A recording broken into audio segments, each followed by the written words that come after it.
All right, what's up, my brothers? In this video, I want to react to this 1-minute clip that was forwarded to me by a dad that was supposed to see his kids and was essentially robbed of that opportunity that day. And he talks about what position he's in right now when it comes to access to his kids and child support. So let's get right into it. I was supposed to have my kids today. It's a beautiful Saturday, supposed to be a beautiful Sunday. But no, here I am again, working more overtime to pay the ridiculous amount of child support that the court has forced upon me. On top of that, spousal support, mortgage deviation. I am now paying more in support than I actually make as my base pay. What's worse is the court wants to take more money from me. Not only am I paying for her plastic surgery loan, the solar panels in the house, and every other marital debt we've had, the courts want to take more, saying I am making more. I am working twice as hard to pay for everybody, pay for my kids' well-being, and they want to take even more from me. Tell me, where's the justice in that? I mean, it's a sad story, and the grim reality of it all is that most guys never come to the understanding of the reality of what family court is like, divorce is like more specifically in Western countries, until they experience it. No matter how many times I tell stories like this to guys that have never been married or never been divorced, I still have to keep telling the story. And we'll get right into that. We'll go right down that rabbit hole, of course. First things first, guys, there are no unicorns, all right? A lot of guys, especially the tradcon, like the tradcon Catholic Christian type of influencers, the Bible bro guys are like, oh, just marry better. Find a gal from like church or from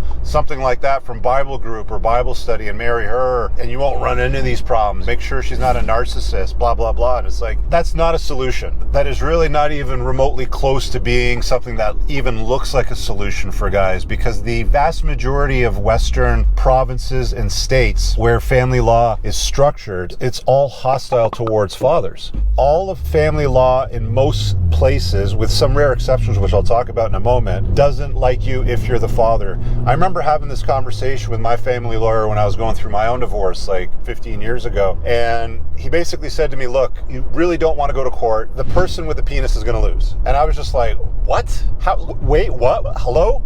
What? You know, like, it just didn't make any sense, right? I thought we lived in a world where men and women were equal. That's what I was told my entire life growing up, right? But clearly there is a prejudice, there's an injustice in the court system. And this guy here, he's talking about the courts want more money from him than what he's making. He's being forced to pay for the matrimonial home, which he no longer lives in. So he's upkeeping that home, plus wherever it is that he's staying right now. Maybe he's in his parents' basement, I don't know. He's also paying for the plastic surgery for his ex-wife that he's not even enjoying. Some other guy's enjoying that now. Like, it's a humiliation ritual for men to go through the divorce grinder and have to deal with the outcome of everything just for the privilege of hoping to see their kids, which most guys don't even get to do after they get divorced, as much as they'd like to, if I can be very specific. He clearly looks like a medical professional. I don't know if he's a doctor or a nurse practitioner, but he probably gets paid reasonably well, maybe very well, I don't know. But even that's not enough. What most guys find when they go through the divorce grinder is it really is never enough for her, and there's always a push for more. And I'm gonna tell you guys something. I talk about this in my divorce course. I've got a very, very specific divorce course that helps prep guys for the untying of the knot. Divorce is never the time, as you're going through it, negotiating the terms,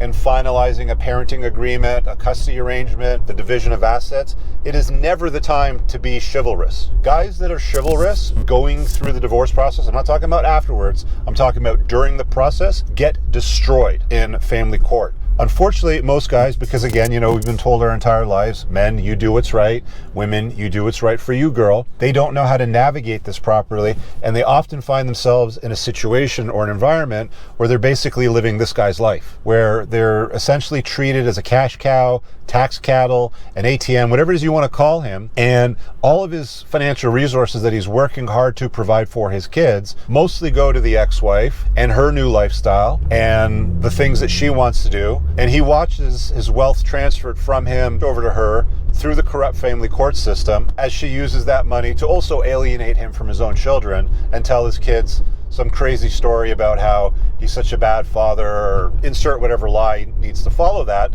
so that she can continue to get the money and all that sort of stuff. See, one of the grave problems with the divorce process as it stands today is women by nature, they're hypergamous. They want to get the best that they can from the guy. A lot of the times it doesn't even have to be a guy. It can be the state, the government, it can be the family law, you know, the corrupt family court system. It can be anything that helps her enrich herself in such a way that she has her life improve significantly. And she doesn't care about the guy. She doesn't care about her ex-husband. If she cared about her ex-husband, she would have stayed with him. If she loved her ex-husband, reason, she would remain with him and want to raise the children together. But family law doesn't encourage that. What it instead encourages is women becoming single mothers, divorcing the father, extracting his resources at whatever cost possible. In this guy's case, not able to see his kids, paying for everything on the house, paying for her tits, paying for everything, while he's unable to or incapable of, because of the hours that he's being forced to work, to even see his own children. Where's the justice in that? I absolutely understand men's frustration when it comes to things like that, and it really is something that needs to improve at a legislative level, which will not anytime in the near future. Guys still march into the marriage slaughterhouse. 50% of them end up in divorce. It doesn't account for the other half, which mostly stay unhappily married. You know, in my first book, The Unplugged Alpha, I talked about a study where they were trying to figure out what percentage of couples are in a state of love and bliss. Less than 13% after 8 years report being in love. Less than 3% report being in bliss. The story I was told growing up was, oh, go get married, you know, you'll be in a state of bliss. You're princess. You're the knight in shining armor, chivalry, blah, blah, blah, and all that sort of stuff. Well, that clearly isn't true, because it only happens for about 3% of the population. So the vast majority of people that don't get divorced are still miserable. So they're stuck in a miserable place, usually because they don't have options, or they don't have the money, or they're too fat or ugly to leave, or whatever it happens to be, but they're stuck in a miserable type of environment. So what's the benefit to getting married? To have children?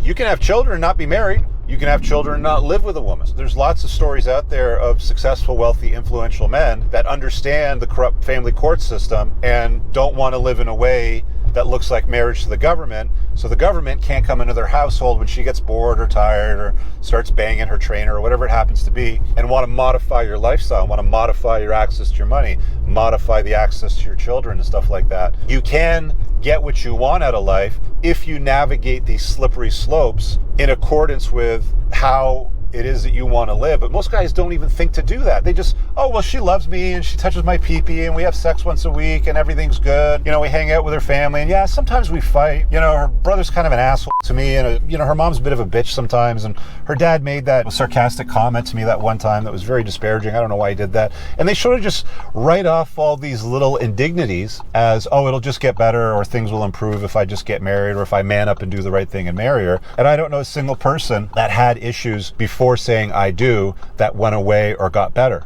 They all got worse. But guys still march in the slaughterhouse, and they end up living this gentleman's experience that we just saw in this video, which is an unfortunate consequence of all that. Guys, stop marching into the slaughterhouse. It's a big dark building with lots of sharp objects, and I know that most of you don't know what's in it, how to navigate through it. Like, all that I do in a lot of these videos, especially when it comes to the topics on divorce, and you should go through the entire playlist, by the way, is I just plot a map and I say, here are the landmines, don't step on them. But guys will go out and get married and step on them anyway, even after they see this, or somebody sends them one of my videos and says, hey, you know, you might want to think about that one before you go and do this one. A lot of it can be avoided in the selection process, if I'm being honest, one. And two, how you structure your life once you've selected, let's say, the mother of your kids. I don't see the point in marriage just to live with a chick, or to say I do, or to have a ceremony and be quote unquote married and live together under the same roof, because you're probably going to be making more money than her, because women are hypergamous and they only date across and up. So she only usually goes for successful guys. So one, you're putting your net worth at risk, having to give her half your shit.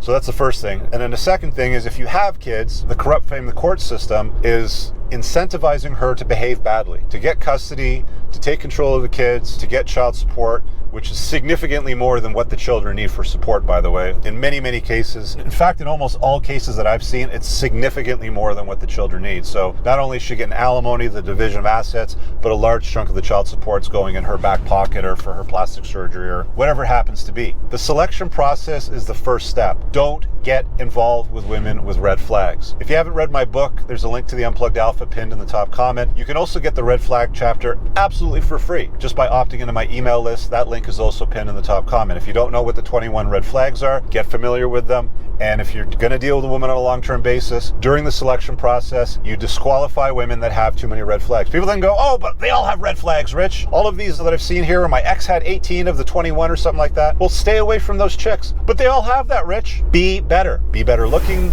Be more confident. Develop more renown for yourself. Make more money. Because the only reason why you're stuck with the bottom of the barrel is because you yourself are near the bottom of the barrel.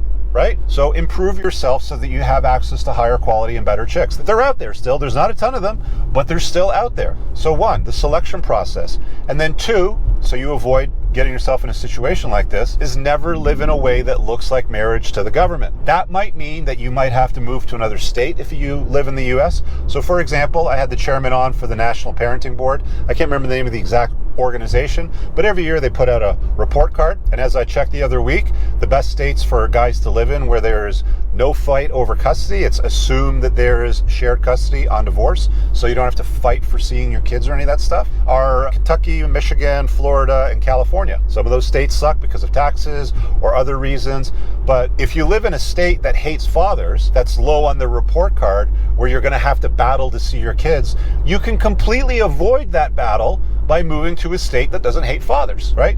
So some prep taking place before you go and do anything that looks like marriage to the government is important.